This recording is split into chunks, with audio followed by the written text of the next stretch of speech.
some songs that are connected. And when we get the slide up here, we're gonna have another revolutionary talking about this song that sits in the middle terrain of within our own context here in the United States. But I'd like to start off here, and I can get to that, with this quote from General Gordon Baker. Okay, cool. Okay, I understand. All right. So on the question of solidarity, General Baker said, you know, the famous Union song, Solidarity Forever, was adapted to the song that was formed by the soldiers leaving the battlefield in the Civil War. And of course, they started it with John Brown's body. And if you notice, Solidarity Forever is the same tune of the Battle Hymn of the Republic in John Brown's body. And when we raise our voice to sing Solidarity Forever, we've got to sing to give that meaning. You know, the song says Solidarity Forever. It don't say Solidarity for 8 hours. It don't say Solidarity until the midnight, in case you're working the second shift. That song says Solidarity Forever. And every time we raise it and fight for it, we've got to fight to give it meaning. Amen. Yeah. Right on, right on. No kidding. Where you at? Right. Come on up.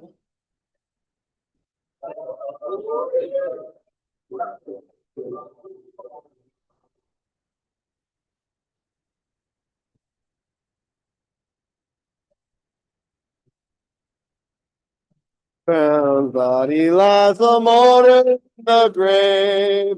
John Brown's body lies a mourning in the grave.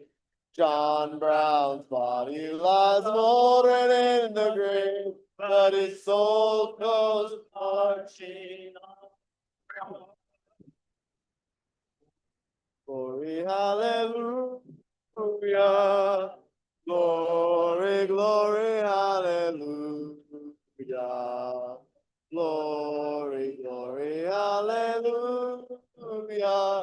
His soul goes marching on. When Union's inspiration through the workers' blood shall run, there can be no power greater anywhere beneath the sun.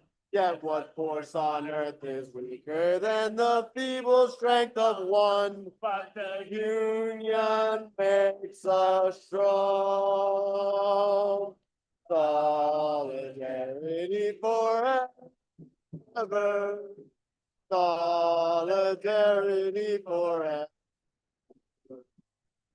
Solidarity forever. For the Union makes us strong.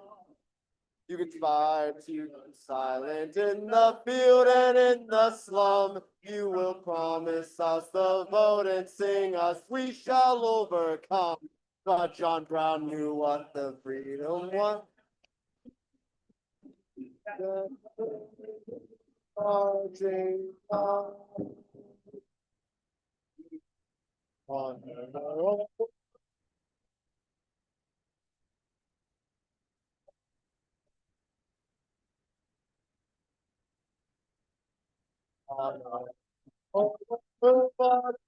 you and movement watching on. The air on the struggle in the spirit. And the countless others who have laid their bodies down.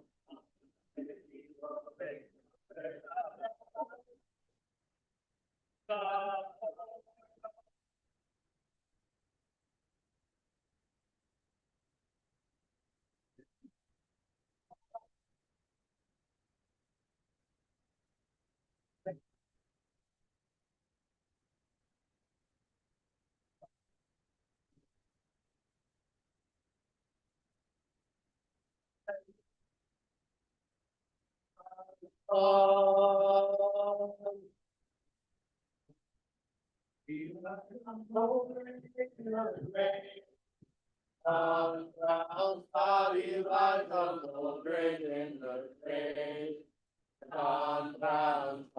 lies a moldering in the grave, but his soul goes marching on.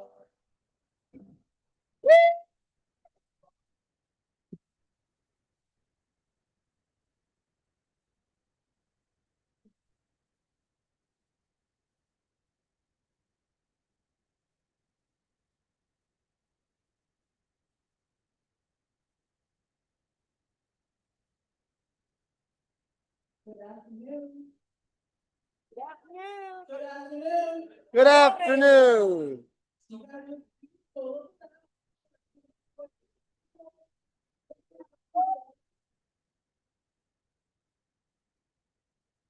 If there's someone you can think of who should be in this room right now, but they're not in the room, go ahead and reach out to them. Send them a text. Give them a quick call. It's okay. If there's someone in the room right now who shouldn't be in the room, Tell us. But if there is someone who should be there who is not there, reach out to them, please. Okay? Because we're here for very serious work this weekend. Think about somebody who isn't here right now. Who didn't have the opportunity. Who couldn't make it here. Because of sickness. Because of work. Because of family obligation, because of unjust policy that they couldn't travel, they couldn't move around freely. And think about all the people who are here and who we brought with us today on all of our Medicaid Mondays votes. How amazing. How amazing. And for all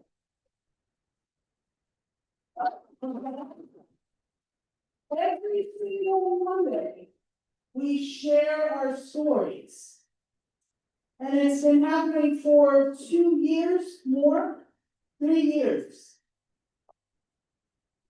And so these are our stories, and I saw last night, I saw people going around and actually reading them. And I want to encourage everybody to do that. Go around and see the folks, read. Have someone read it with you, have someone read it to you, have someone describe to you what's in the picture. All right. Thanks for being here, everybody. We're about to get into answering the question of why did the governor say we don't need hospitals anymore? Why did his office say that?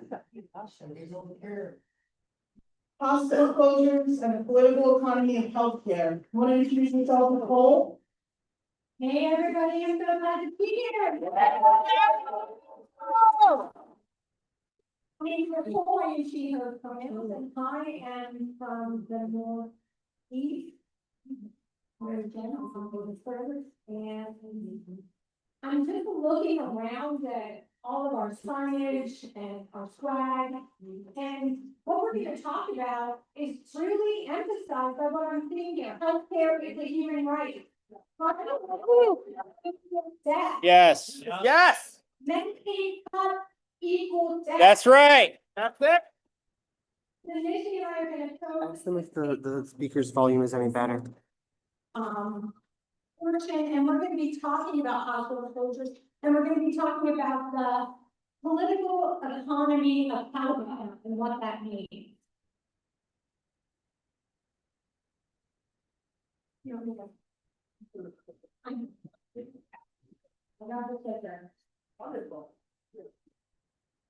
So we're just going to talk about a little bit. I'm just going to run through this session, just what it looks like for us. We're going to define what the political economy of healthcare is. We're going to talk about our goals for today. We're going to have a discussion with some folks So up Zoom here. volume? We're gonna have some opportunity to meet in small groups and talk about our own stories. Because our stories need to be uplifted. We need to be uplifted. Yeah. Because we collect. Who we're gonna be that we need. We're also gonna have an opportunity to have a group discussion. And we really want to have the folks who are on Zoom, please have their hands up. We want to get input from folks who are on Zoom and maybe not on the room with us. And we certainly want folks who are maybe not English speakers. We want to hear from you folks too, because we are a collective. We are organizing across differences and everybody's voice is valuable.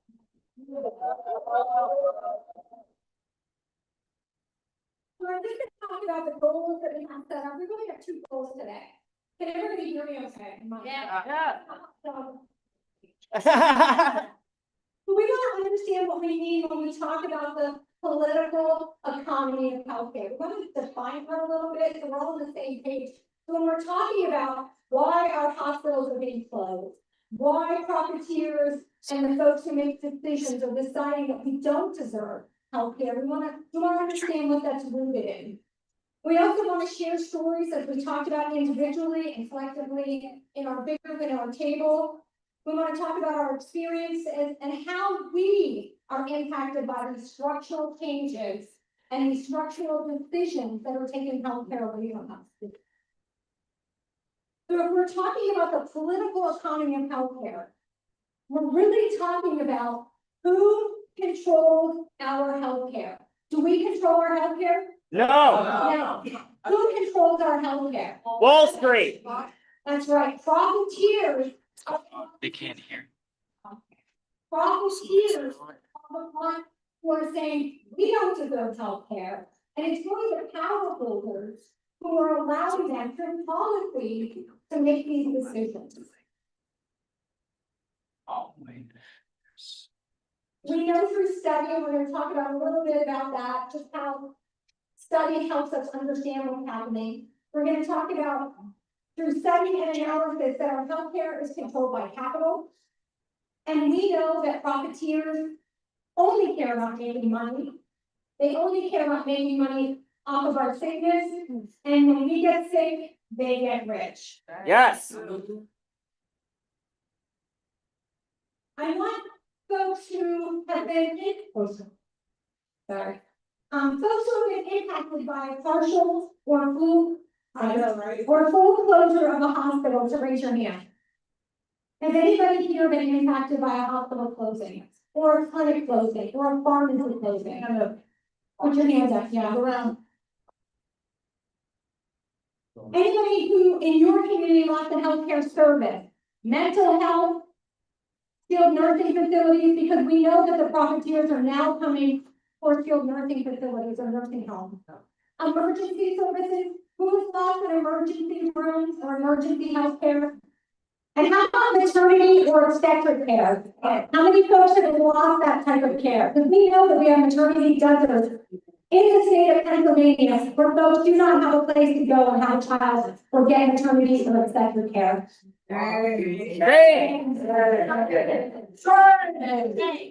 How about folks who have to travel more than 20 minutes to get health care? We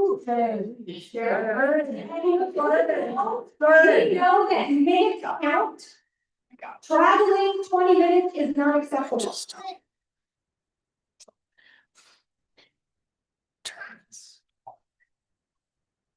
Why healthcare matters for Wall Street and the ruling class.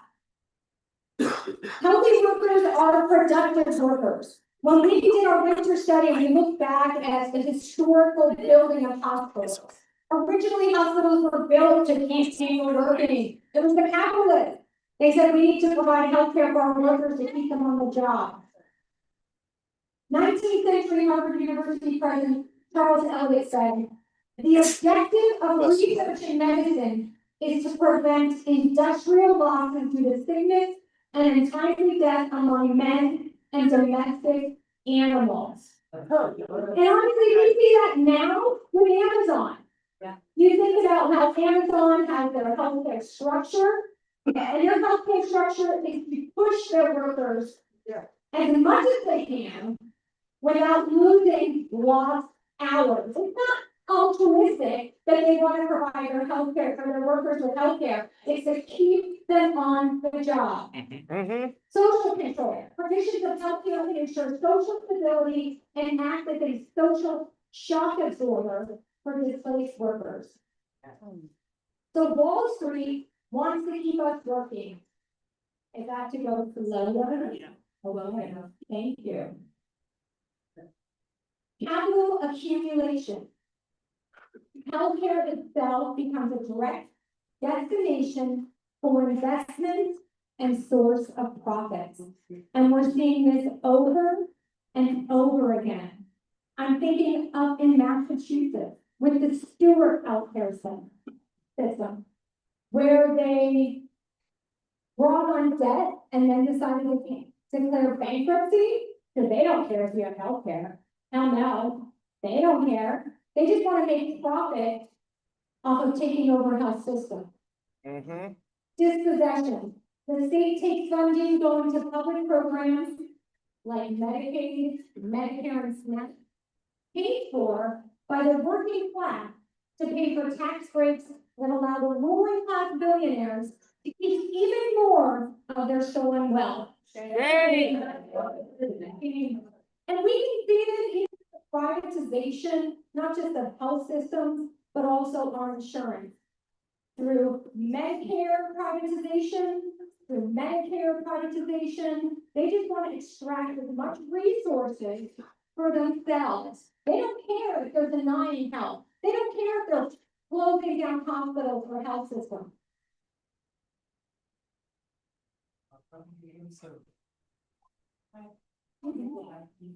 Yes.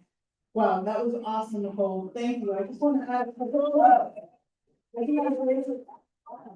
So why are we talking about this, right? Because usually when we have conversations about healthcare or out there in the world, they're always talking about health outcomes, health disparities, right? How different groups of people have different needs and how they're impacted by different things, right? We talk a lot, there's a lot of talk about that stuff. But there isn't really much talk about Wall Street.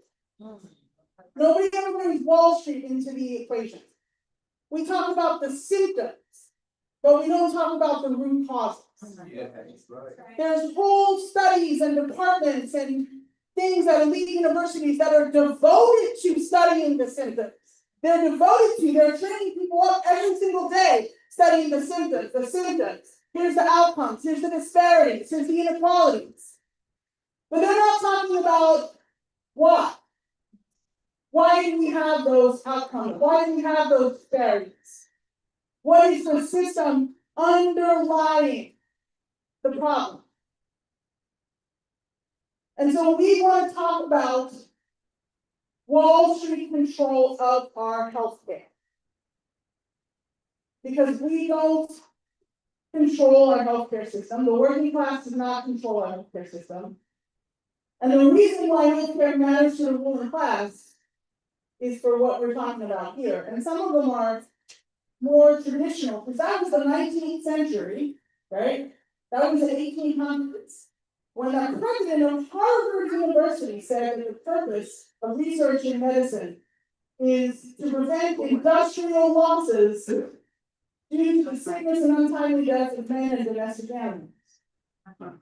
Right? But we know that nowadays, it's not the kind of same situation that there was in the 19th century, right? They're automating our labor. They're throwing us out of work altogether. Yeah. Right. And so that's why you start to see. One, think about Pittsburgh. We've studied this, right? My grandfather was a steel worker. All those mills are closed. But the great behemoth building that literally looks like it's out of a horror movie in downtown Pittsburgh, what does it say at the top? UPMC, University of Pittsburgh Medical Center. It's one thing that came in to absorb the shock of hundreds of thousands of workers being put out of work. the healthcare system that now has absorbed some workers, not all of them, but some workers. Because when they throw people out of work, when they take our work away from communities, what happens? People start getting sick. People start dying at younger ages. People start falling victim to chemical warfare. Because that's what happens when we can't take care of ourselves and we don't have the means to live. And so, and after that, I really wish it's cooperating.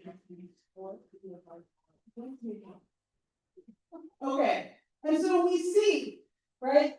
We have to understand what is our interest in the healthcare system as a working class, and what is the interest of Wall Street.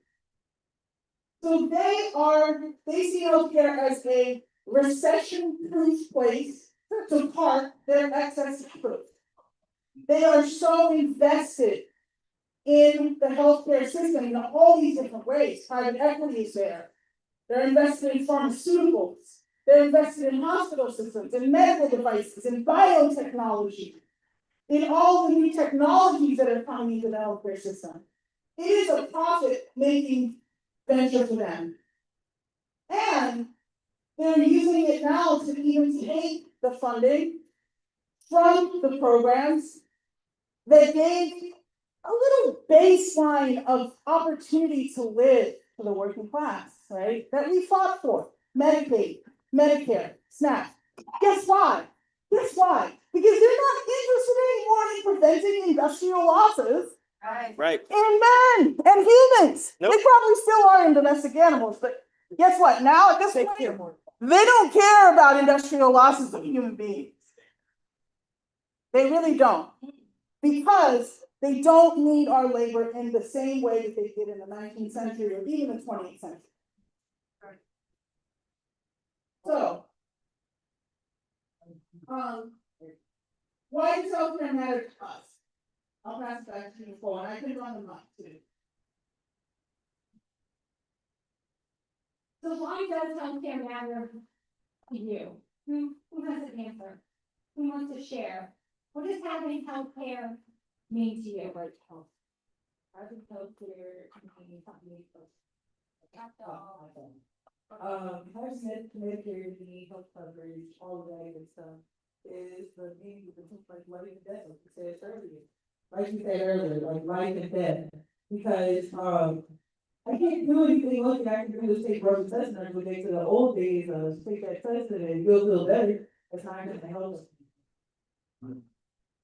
Thank you, Trisha. And when you speak, say your name and your pronoun and where you're coming from, so we can still keep getting to know each other. So why does healthcare matter to us?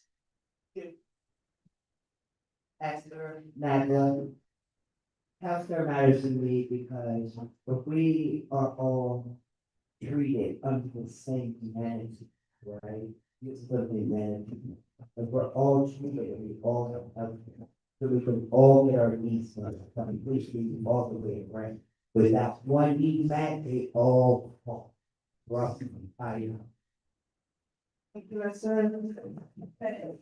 Yeah, having healthcare is part of our collective humanity. Having our healthcare needs is part of that. These were Reading, Pennsylvania. Reading, Pennsylvania. Healthcare matters to me because not only are we struggling with just paying our home bills, but paying for our medical bills out of pocket.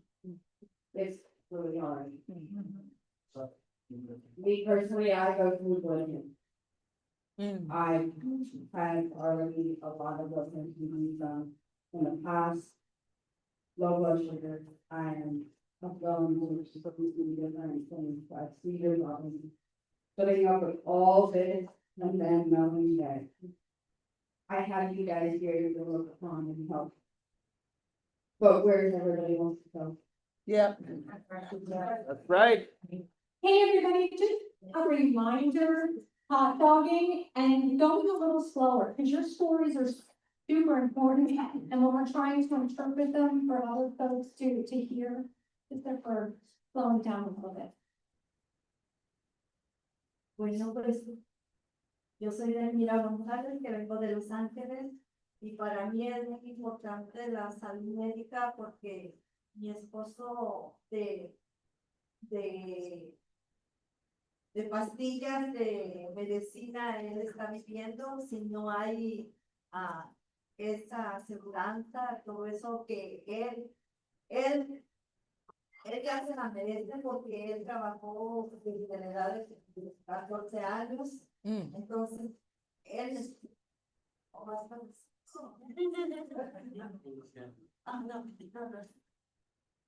My name is Delmira Gonzalez from Los Angeles.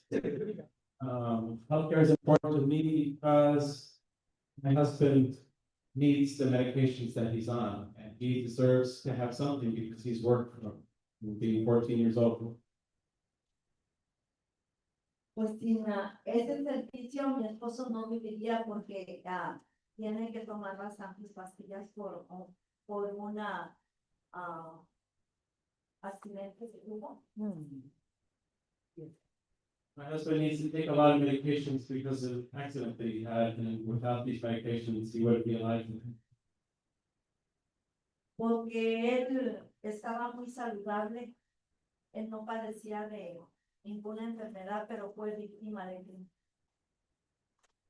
My husband was healthy, he didn't have any problems, but he was more crime. Es muy triste porque le abrieron su cabeza de al principio a final 2 veces para limpiarle el derrame que tenía en su cabeza por los golpes que le dieron. In the hospital, they had to open him up, open his skull twice because he had brain swelling from the blow that he received. Y me duele mucho y que es muy triste y a nadie se lo deseo. So this is such a sad situation, and I don't wish that on anyone. Gracias.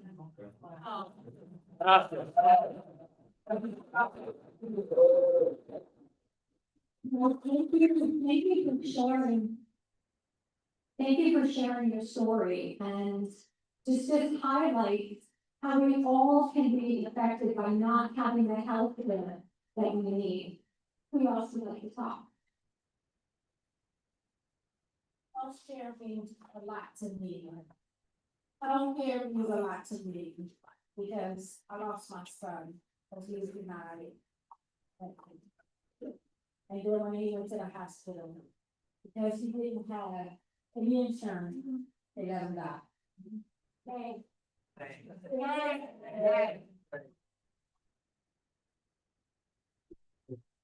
Who else would like to share?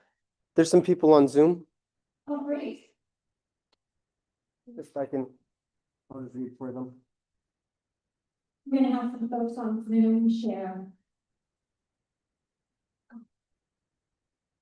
Well, the first is just that healthcare matters because every life, all life matters. And that's important to raise. That was from Adam and Katie in Illinois.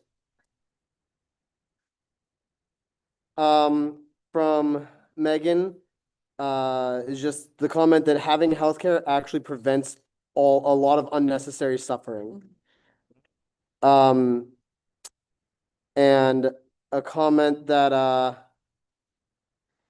from Adam and Katie in Illinois that their spouse would not be alive without the healthcare that we have. It is life-saving.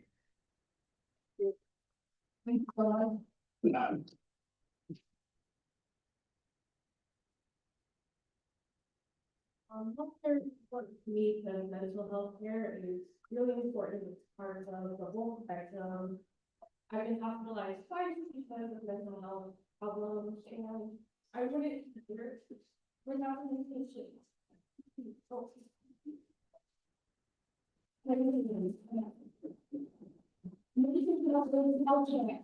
How many of you have been affected by cuts in mental health care? Yeah, a lot of us.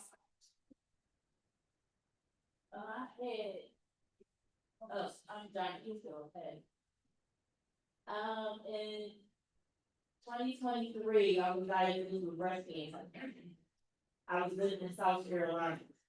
My insurance, it switched from Pennsylvania to South Carolina until 5 months after being a resident here. So I was in our treatment for the breast cancer. So I came back to Philadelphia, I'm from Philadelphia, so I went back to Philadelphia to the Abrams Center. And that's the Abrams Center for breast cancer and advanced cancer treatment. They treated me within 3 days of me coming back without insurance. But then I got this huge bill. I fought to get that bill paid for 2 years. Medicaid, I guess you call it Medicare. Well, I don't know. I think it's Medicaid because I'm not thinking of it or whatever. But they fought it. They were not going to pay that $50,000. I said, I'm more fine. We came with it, but then I was denied care for my eyesight. I went completely blind in one eye. And because my insurance still didn't come back, it took me about a year to get insurance from South Carolina to come to Nijmie. They wouldn't treat me to get my eyesight back. I had broken blood in my eye. It took about a year and 6 months to get the insurance back. When I did, it was almost 2 days to save my sight. With one eye, I had the surgery, the other eye.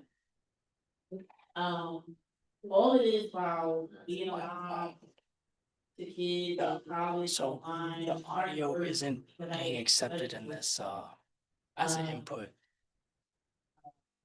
So this is important to me as well because it's a struggle to be board. We are. And I think the goal of the government is to fill everybody with. That's right. Just to live. That's it. We just want to live. Right? Yes. And to keep us enslaved, we have to fight for everyone. Right. And that's not fair because we're here. You know, our right is to be here. That's it. With nothing, but we don't owe anybody anything. Our right is to be here. So, just being a part of this organization is very important. Because it's a struggle. It doesn't care what you look like. It doesn't care how you talk. It doesn't care where you come. It's important. So you can hang up by yourself.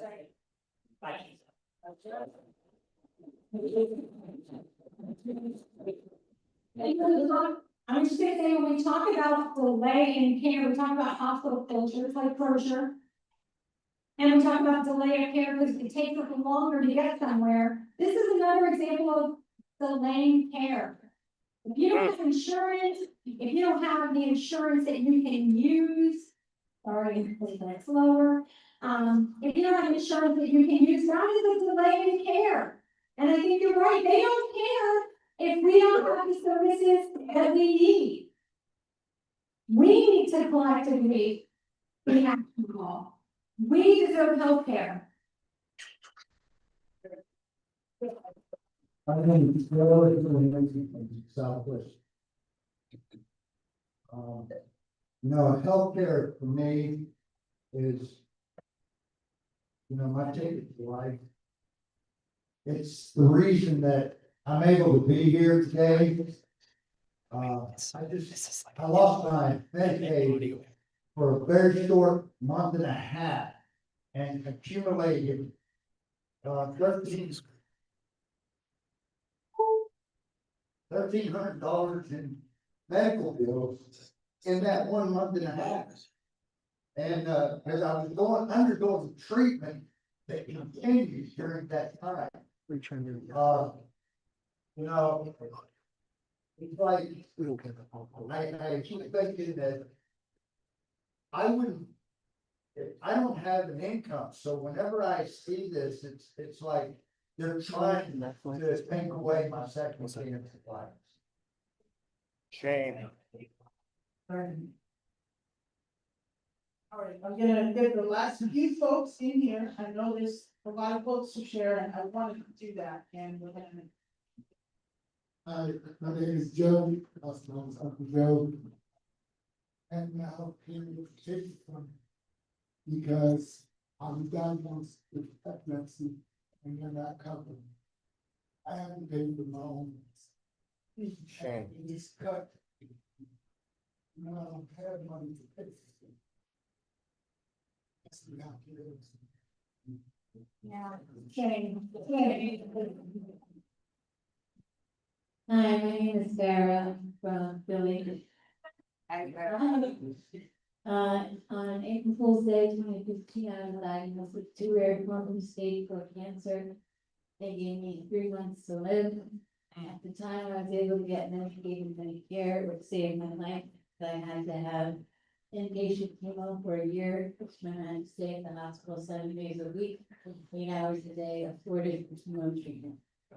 Without the Medicaid and Medicare I had, I would not have lived. I was able to go back to work for 5 years, but this year I had to resign because chemo destroys your body, and I now have kidney, heart, and lung damage. And I now have no insurance again. And it has been a serious struggle to try to get insurance back. And I don't know if I'm gonna make it this time. So my second chance in jeopardy.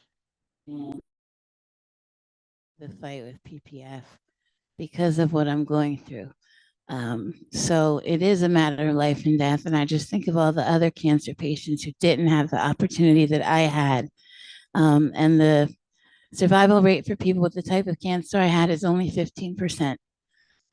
So I'm one of the lucky ones, and the joke was on them. So April Fool's Day to you.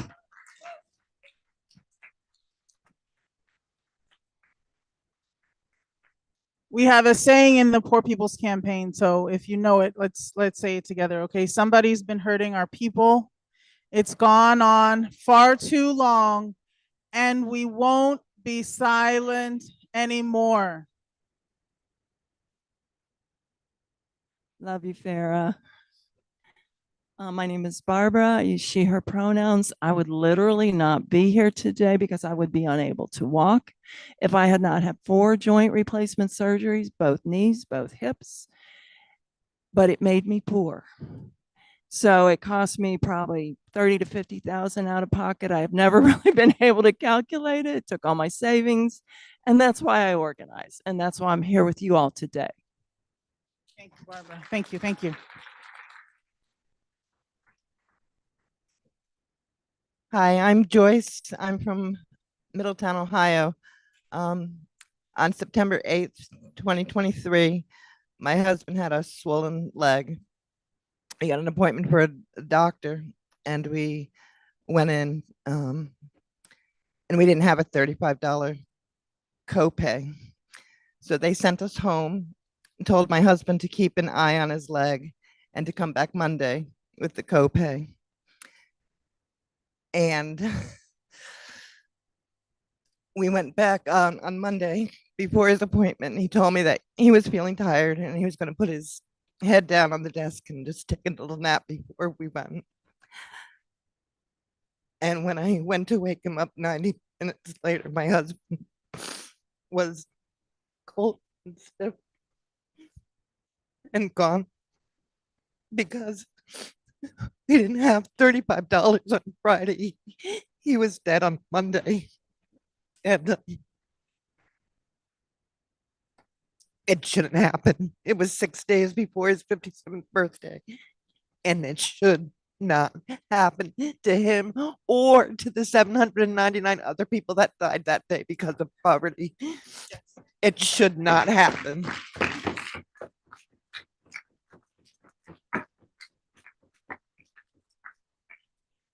Somebody's been hurting our people. It's gone on far too long, and we won't be silent anymore.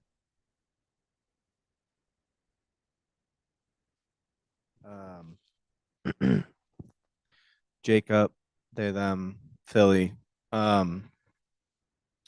Yeah, I'm gonna turn 33 next year. And my sister Becky died 34.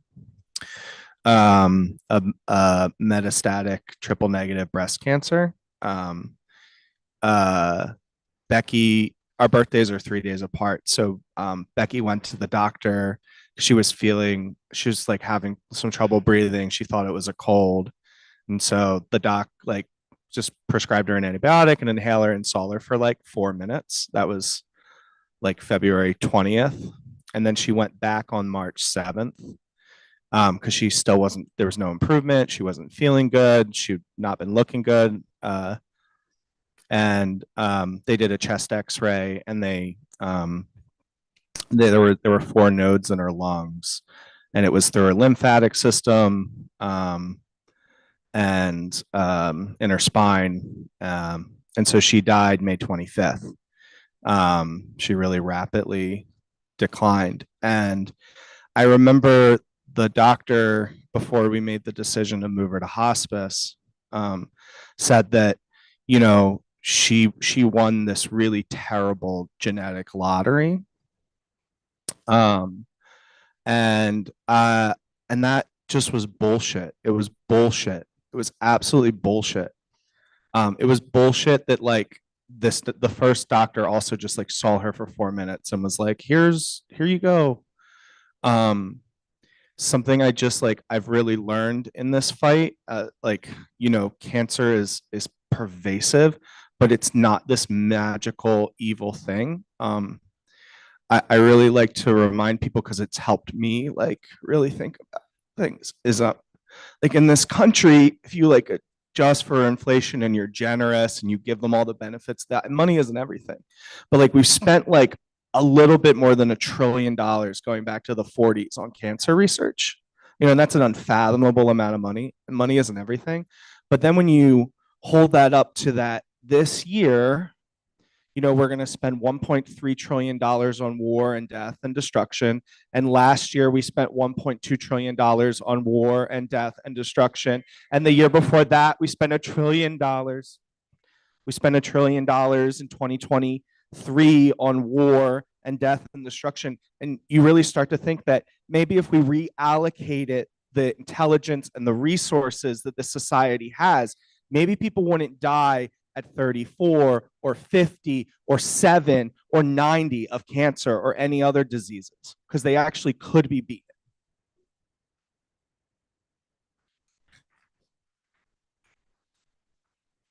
Somebody's been hurting our people. It's gone on far too long, and we won't be silent anymore. Is it Zoom, folks? No, that's fine. We have Nichole. Hi, I'm Frank. Any pronouns from Johnstown, Kappa region here. First, I want to tell you all why I'm in a sling, because everybody's asked.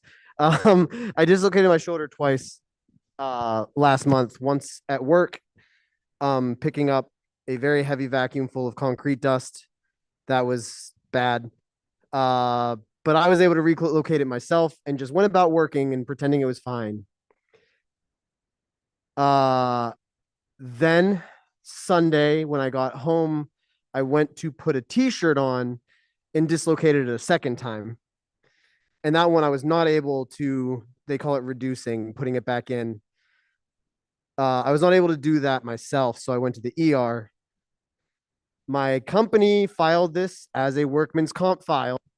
My boss was cooperative. I was not fired, laid off, or anything.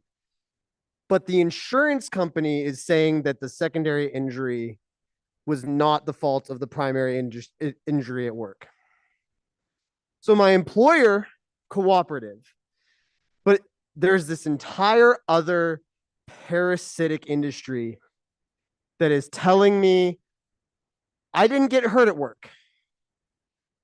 So I am now fighting I can't go back to work.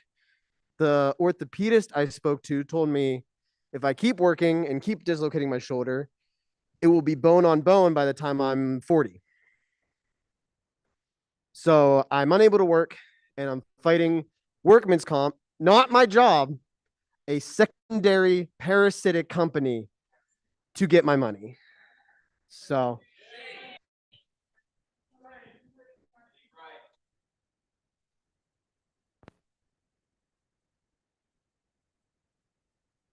Can you run the mic to Blue? And this is going to be our last comment for right now, but we're going to have more discussion at our tables and then full group discussion also. Thanks. Hi, I'm Blue. I'm from Philly. I use they them pronouns.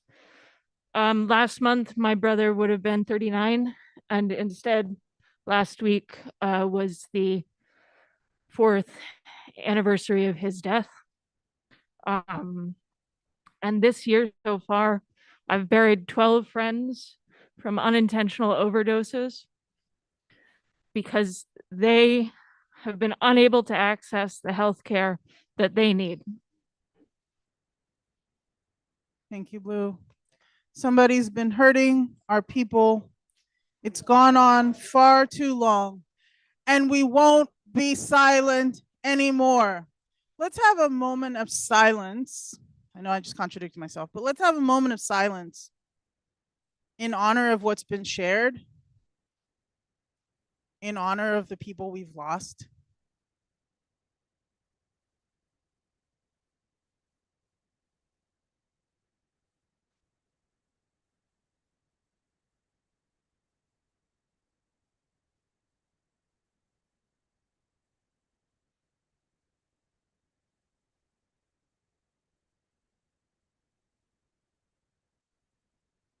Thank you. So what did you notice about our sharing? Did anything stick out to you about hearing the different stories that were shared from different people? What did you notice?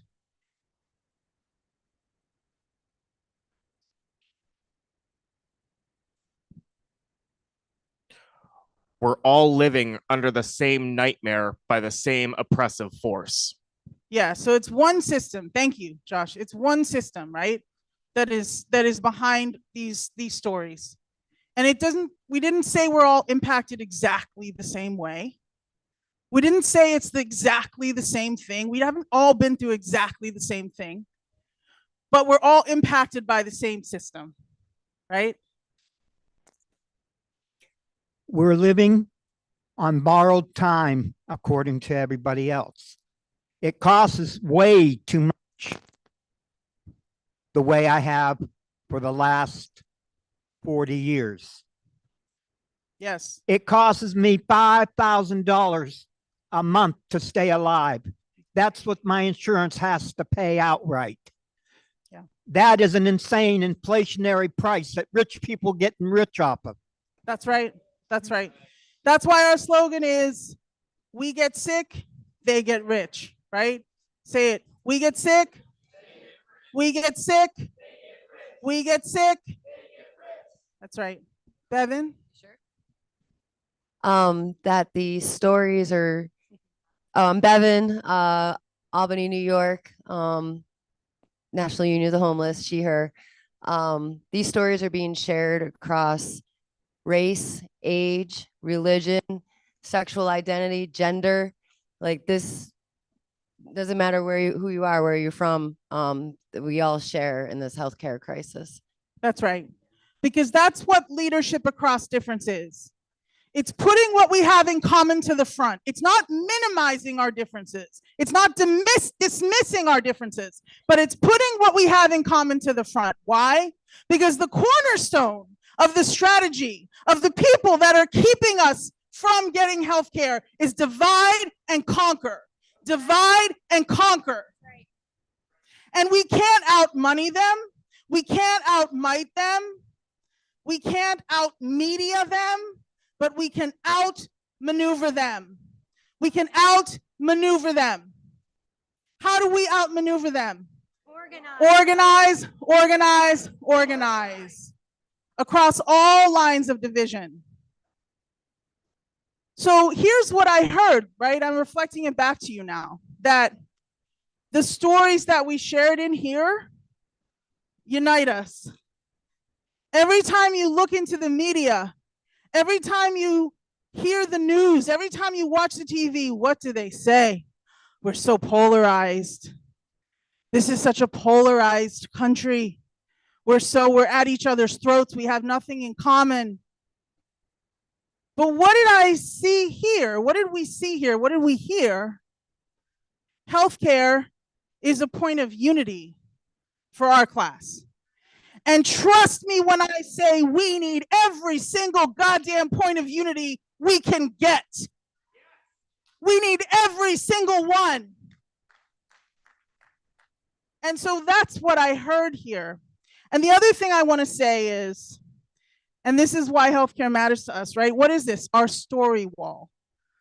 At our projects of survival, our people's clinics. How many of you have ever put a little post-it or a sticky up on a story wall? How many of you have asked somebody, what would your life be like if healthcare was a human right?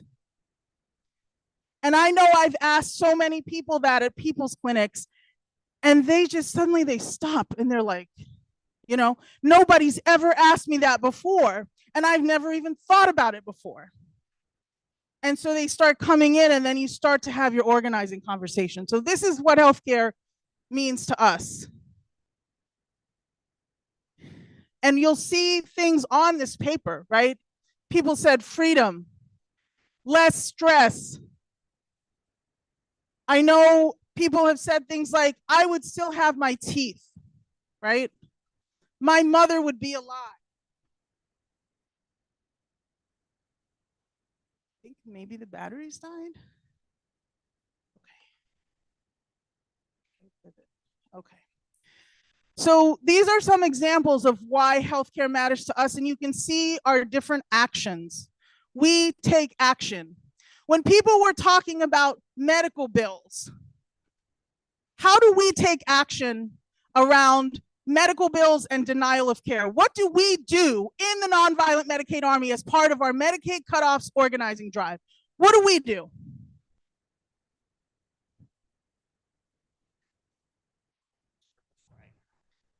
Jacob right there. Thank you, Nichole.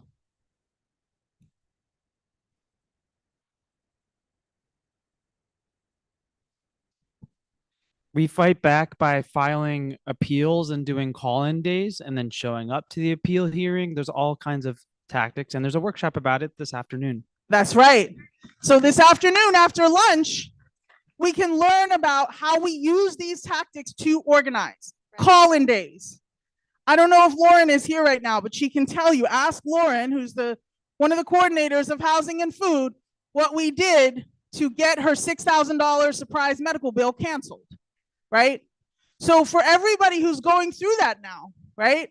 Let's talk about how we use that situation that we're forced into to organize more people and to win our healthcare, right? This is what we do. These are part of the Medicaid Cutoffs Organizing Drive. And I want to see Farah, you're in this picture. So we love you. This is from 2020 outside of Harmon Hospital in Philadelphia. And the other picture here is from the Crozier fight. This was back in 2022. We made the front page of the Daily Times in Delaware County, protesting against Prospect Medical. And so why does healthcare matter to us? This is from our day of action this year. And you'll see here, we have some photos from some of our states in the Nonviolent Medicaid Army. And at this time, I'd like to invite up John Wessel-McCoy, Dr. Taka Yamaguchi, Ellen Schwartz, and Robin Stevens. And those are going to be folks that we're going to hear from next.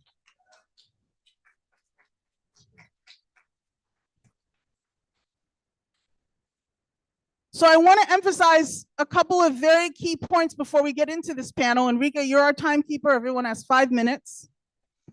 We're going to pose some questions to this panel. And I think that when your turn is up, if you wouldn't mind going up there to speak from there, then everyone can see you and stuff. And you can either be here or over there, whatever you want. I just want to emphasize these key points once again, right? Healthcare. Why is healthcare significant for Wall Street? Why does healthcare matter to the ruling class? Why does healthcare matter to the billionaires? Because they're making money off of it. It's a huge place where they can make money. It's a Wall Street money-making endeavor for them. That's what it is for them. That's what it is for them. Remember that. That's what it is for them. What is it for us? Life and death. It's all the stories you heard in here today. Can those two sets of interests ever be reconciled? They can't be reconciled. They can't be reconciled. There's no coming to the table, right? People always talk about, we want a seat at the table. We want a seat at the table. We got to have a seat at the table where decisions are made. You can't come to the table over that with the ruling class. It's not going to work because we're not going to be able to have a conversation to say, well, how can we work it out so you guys make a little bit less profit? You know, would you accept a small amount fewer of us dying because we don't have care so that you can make profit? Would that work? That's not going to be the negotiation. Those interests are irreconcilable. Healthcare is a human right, and it is a point of unity for our class, right? Because what do we have to do? Organize, organize, organize. This is why we are here. This is why we are the Nonviolent Medicaid Army. Who are we? Who are we? So we're going to start with Robin. Give it up for Robin, everybody.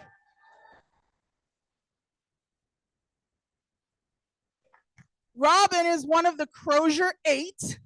Crozier 8. Crozier 8. Crozier 8. Crozier 8. Okay. She'll explain a little what that means, and Nichole is going to share some questions that for Robin, and then we're going to hear from you. So I'm gonna break these up for you. All right. So our first question is, as one of the Crozier 8, what did you learn about the way that organizing to fight hospital closures in a politically independent, because that's what we are a politically independent organization, can unify our class across lines of division? So what did you learn about the way that organizing to fight hospital closures in a politically independent way can unify our class across lines of division? Well, I'm going to start with the story of my daughter. My daughter is a MAGA Republican. My biracial daughter is a MAGA Republican. And I didn't want to tell her too much about what I was doing. But after I got arrested, I figured I better tell her in case she sees it or hears it. So I just told her, I said, hey, Rita, I got arrested. I was protesting the hospital, and she went and looked it up online herself. I didn't really give her a lot of details. I just told her what happened. And then she called me back and told me how much she loved me and how proud she was of me. So if that's not uniting our class and having her to see how important this is to me, and then her getting a better understanding by reading the articles. I was just stunned. I didn't realize she was going to look it up. I just said, hey, I got arrested, I got arrested. And then just with all the organizing we did around this, all the different people we met. There's 2 people here that when they were taking us away, wanted to get in front of the cop cars to stop the cars. And I'm so glad they're here. Dawn and Cinnamon, thank you, thank you, thank you, thank you. Because it means a lot to us. It does. I mean, we did this because we knew that we were doing the right thing. Them closing the hospitals is a crime. Why are you arresting us? We didn't commit any crime. I didn't commit any crime. We were there peacefully, singing songs, praying, telling people stories. How is that a crime? You took healthcare away from thousands of people. 2,700 people lost their jobs. How is that not a crime? That's right. That's right. Thank you, Robin. And that just shows healthcare is a unifying idea. Healthcare for all can unite us all. What did you learn about how the state acts in the service of capital, right? Because that's what we're talking about here. Through meeting with the governor's office and other encounters with the state. Well, the first thing I learned is they really don't have an answer for us. They don't have an answer. They told us they have to do a needs assessment. I'm like, we have tons of people's stories. You don't need to do the needs assessment. We have a needs assessment for you. And then when they said that hospitals don't matter, that we're going to look at a different model, they want to do, you know, more of the urgent care and that type of thing. I just like, are these people, are they in touch with reality at all? Do they have any idea what our class is going through? People that have died since closure has closed because they had a heart attack and couldn't make it to the next hospital. A young man that was shot and killed because he couldn't make it to the next hospital. It is a shame. It really is a shame. People are dying because of these hospital closures, and they have the nerve to say that we don't need them. That's right. Yeah. Thank you, Robin. And that just goes to show you the state is in service to capital. They're not in service to us. They don't want to provide us health care. They want to listen to what capital says. And our last question for you, what was your experience of doing civil disobedience for the first time? How did it develop you and other leaders? Because remember, everything we do is to develop leaders. Just like Nijmie said earlier, leaders are not born, leaders are developed. Everything we do is for leadership development. Hold on, I lost my phone screen here. Okay. Is there anything else? One last question. Why was it important to escalate? I think that's a great question. Why did you do this? Why was this important? To bring attention that we need our hospitals, that we want to reopen Crozier, to bring attention to what Prospect did. Because people just, I don't know, I guess they just think, oh, a hospital, because so many, 25 have already closed within the last 5 years, just in Pennsylvania alone. And this is not a Pennsylvania, this is across our country. These companies are going in, getting what they can get, and then bankrupting the hospitals and then just taking off and leaving. And we're the ones left with the bag holding. And I just want to encourage people to do more of this. This is who we are. This is in our DNA. We are leaders and we do action and we do these types of things. And I was really developed by this because everything I've done since I've been with People First, you guys just don't even know me, has pushed me so far out of my comfort zone. And I'm thankful for that. Yeah. Thank you, Robin. Thank you.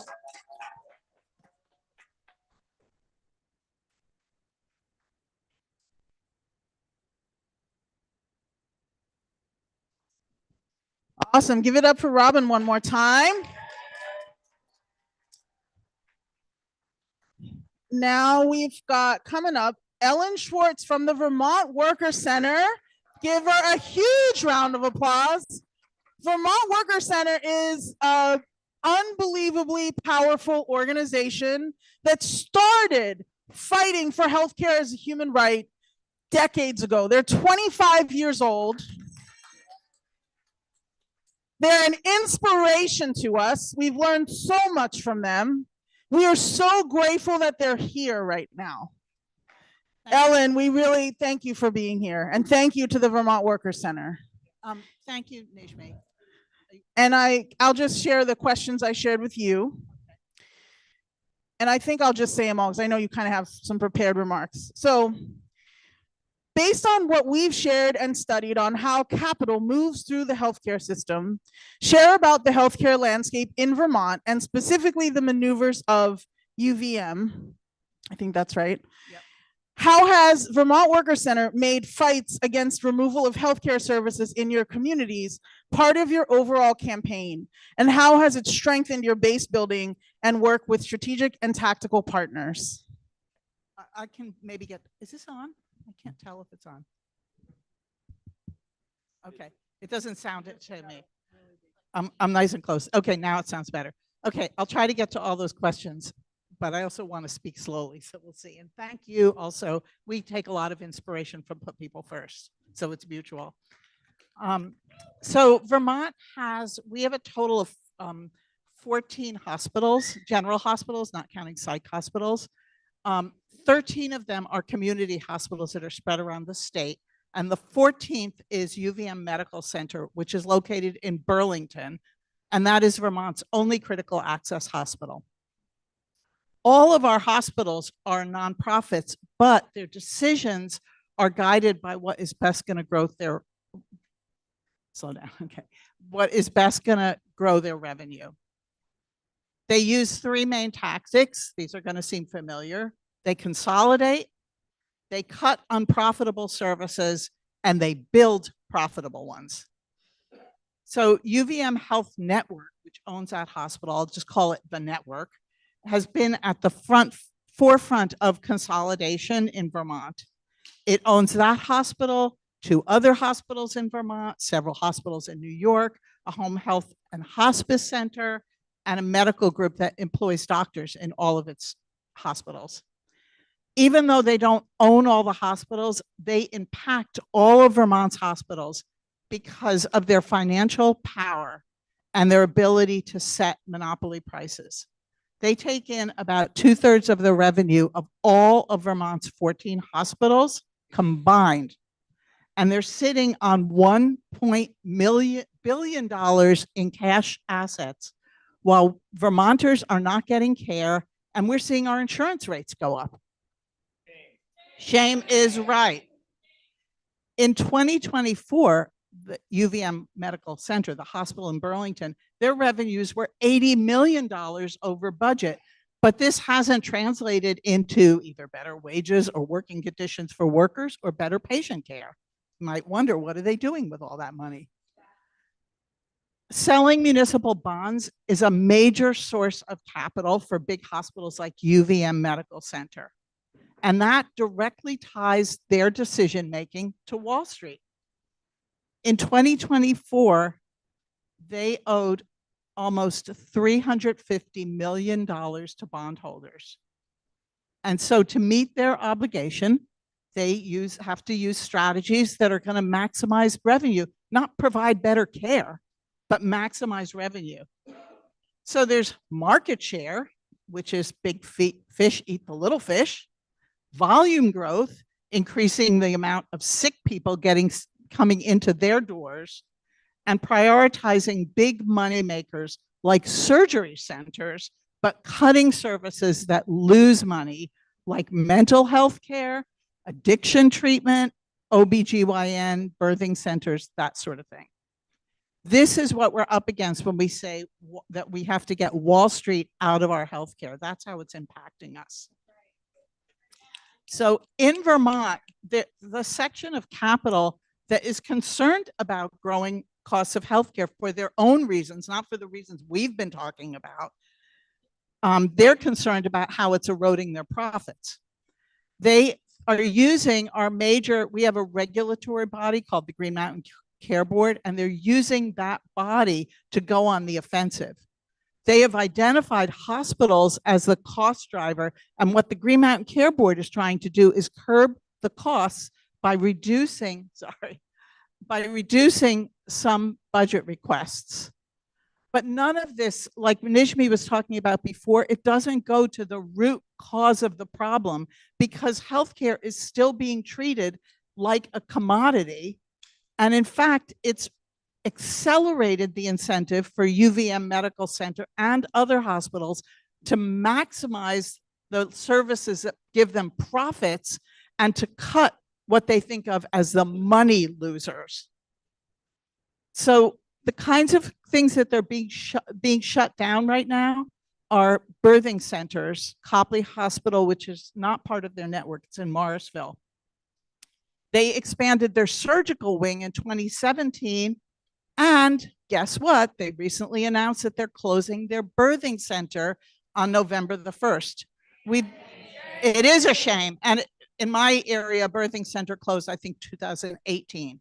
So it's not only in one part of the state.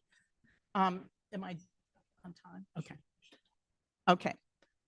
So we've developed some relationships with the people organizing in Copley, and we can talk about that at a later point. We haven't had any full closures of hospitals yet, but what we are seeing is a lot of clinics close, Planned Parenthoods, medical practices, and then units of hospitals, like a whole neurology unit at St. Johnsbury just closed. But we know that full hospital closures could be coming. Thank you, Ellen. Wow. And thank you to the Vermont Workers Center. Let's hear it once more.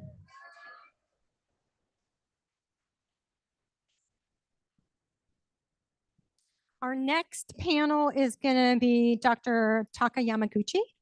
Did I say that correctly? And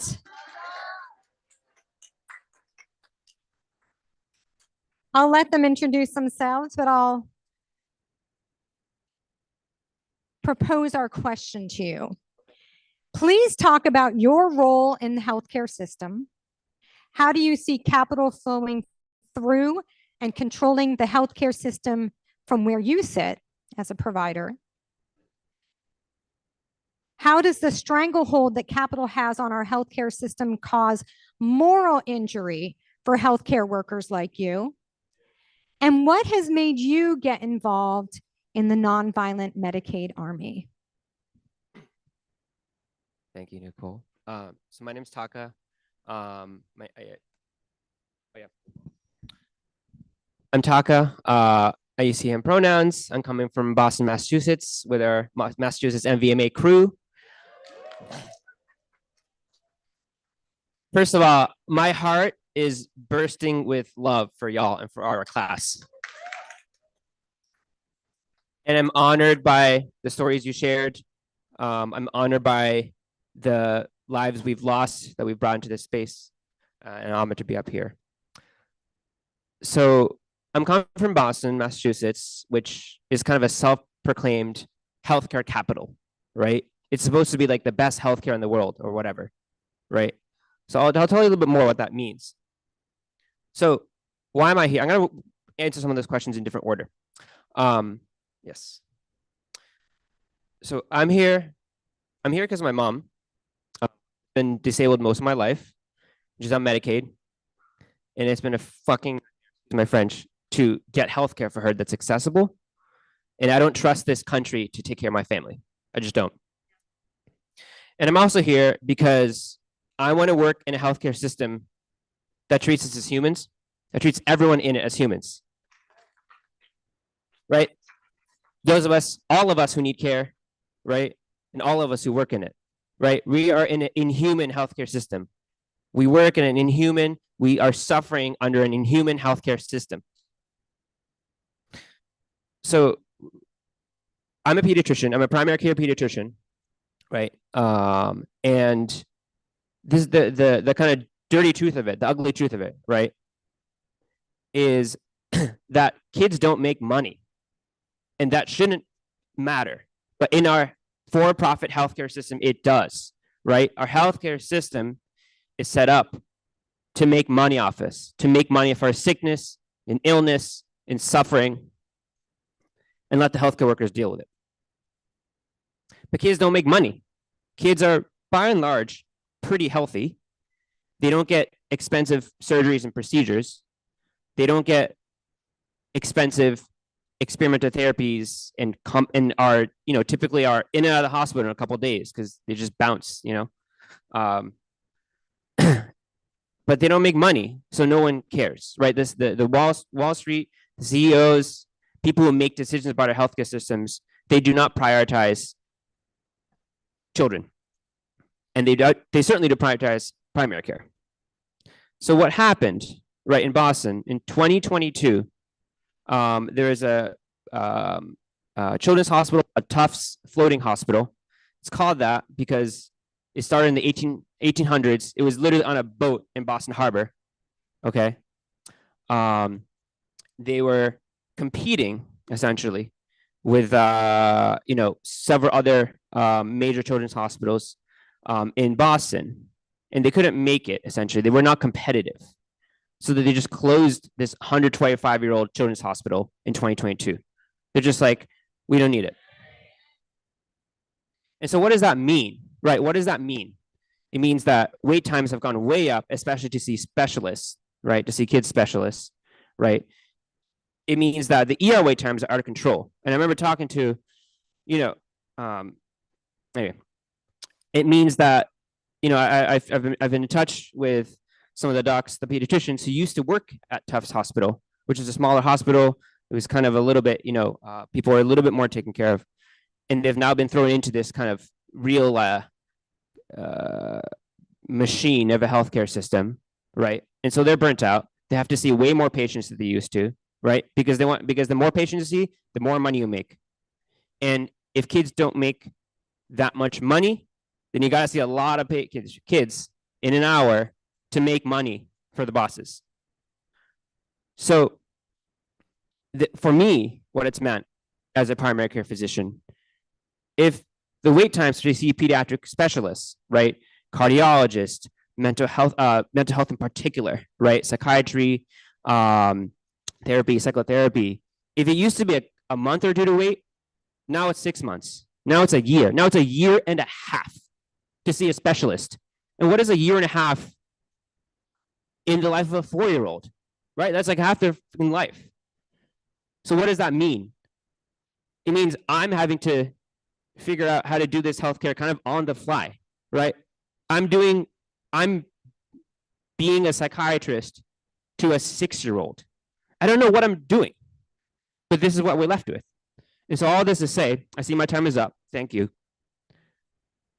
If this is happening in Boston, right, which is supposed to be the capital of healthcare, what does that mean?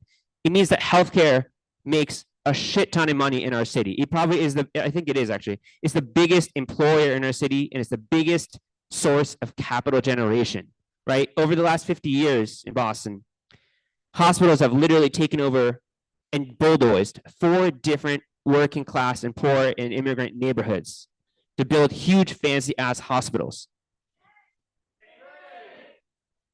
So where does that leave me? Where does that leave us, right? It's like, this is it, right? Like, this is supposed to be the pinnacle of American healthcare. And for the ruling class, it is.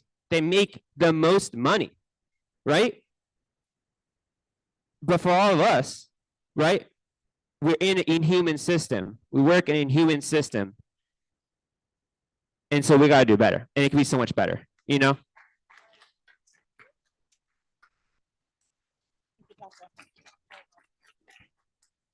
Thank you, Taka. Give it up for Dr. Taka.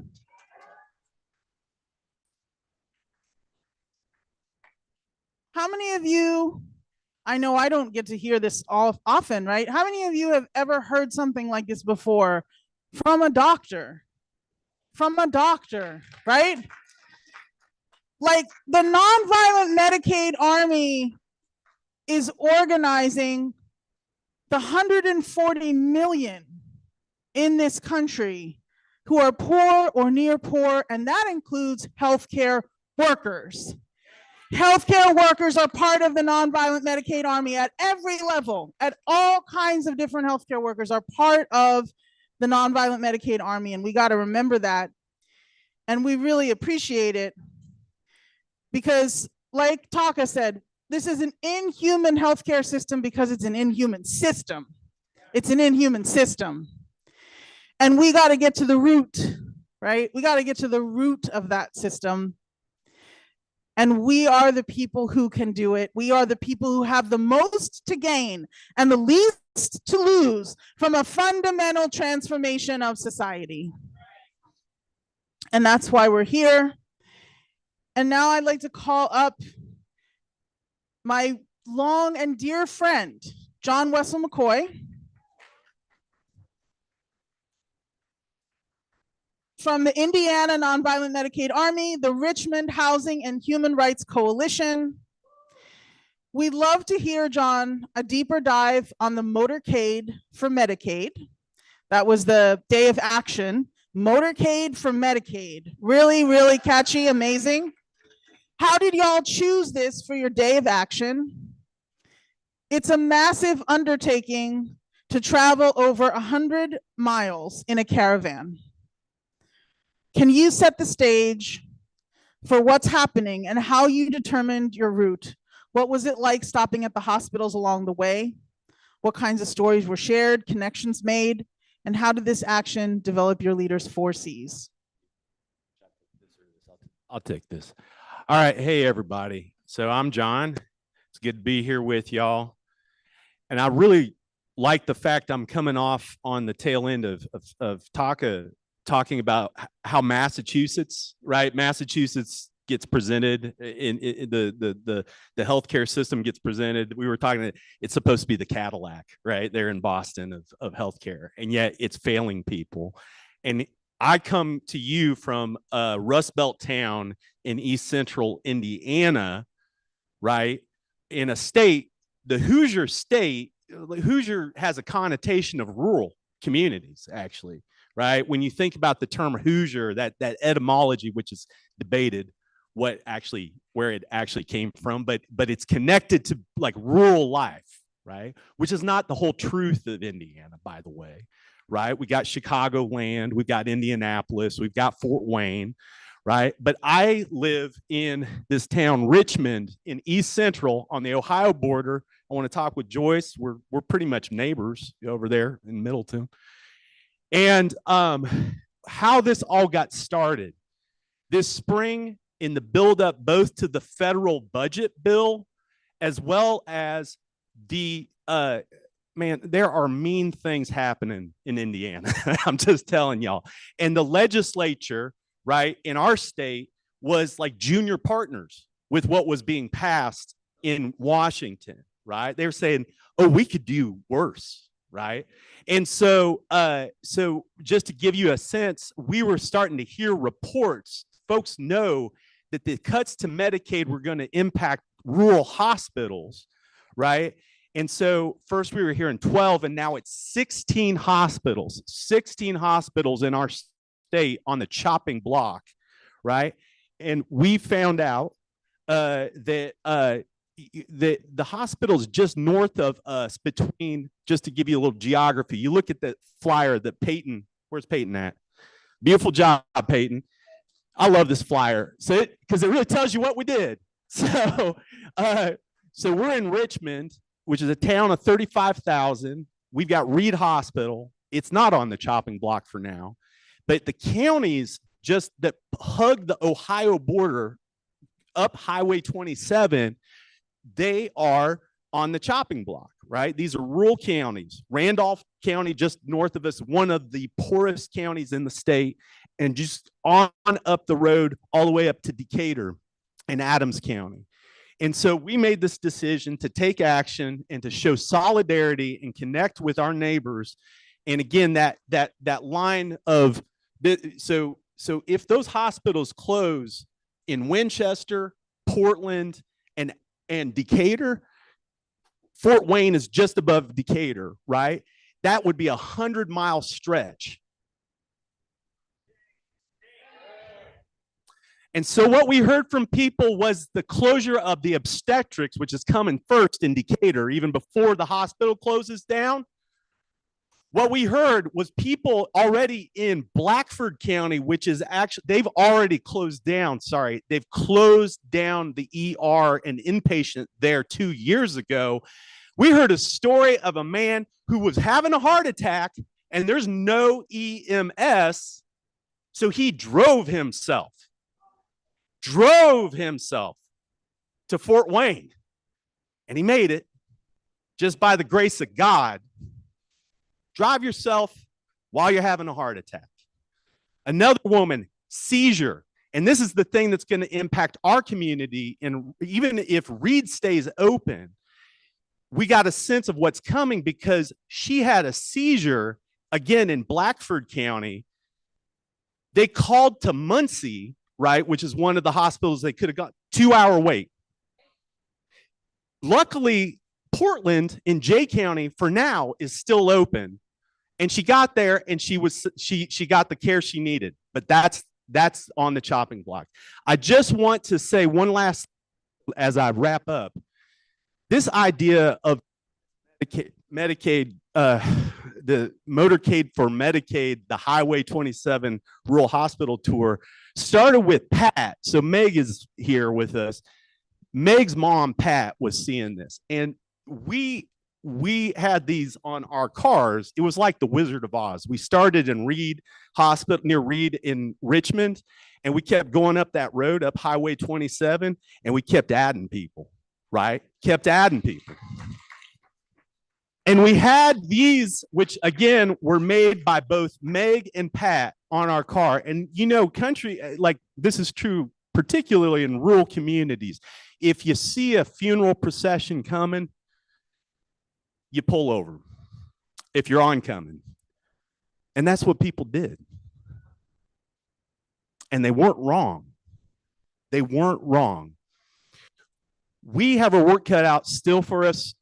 I got 1 minute, and what I want to end with, though, is that this was beautiful tactically. I would love to talk more with folks about how we did what we did. But we've got our work cut out. We are trying to build a fighting organization of the poor and dispossessed. Our animating and agitating issue in Richmond are the slumlords and the housing conditions that folks are in, right? And we're connecting those things. In our network, we say half of political strategy, and we need a strategy, friends.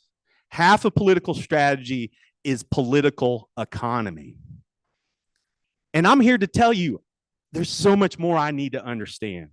I want to say that I don't want this to be just about a fight to save rural hospitals in a kind of narrow way that doesn't connect us to how our family, our fellow working class, poor, and dispossessed people are being abandoned. We have to unite across these lines of division. And so while we are making this fight in Trump country, and we are, I'll tell y'all what, but we can't be satisfied where we're at. We're making a significant contribution, and my time is up, but our contribution where we're at of poor white, poor black, poor brown folks in our community, but we've got to unite across these geographies and understand the full system that we're up against. And so I look for it. I got so many questions, and I want to take this weekend to just talk to as many of y'all as I can, because we got so many things to figure out. So there you go. Thank you so much, John. Wow. Can we give another hand for Robin, Ellen, Taka, and John? Just incredible, incredible, incredible. This is what we need. We have to connect up across our states and across this country and across this world. We appreciate you all so much.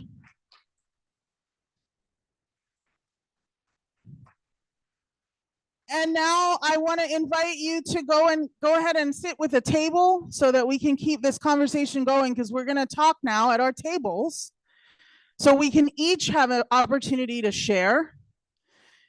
And we're going to spend some time, 15 minutes or so, just doing a go round and sharing what is coming up for you listening to this panel, what questions you have, what you want to learn more about. And remember our community agreements. One mic. Move up, move back. If you are talking a lot, make space for others to speak. If you aren't speaking much, offer some thoughts, suggestions, comments. We want to make sure that everyone is heard at your table. And so if someone can kindly help move the table through the conversation, that would be awesome. But please join a table, get together. If there's only a couple of you, join up with some others. Our care and accessibility folks can be looking out and making sure that everybody is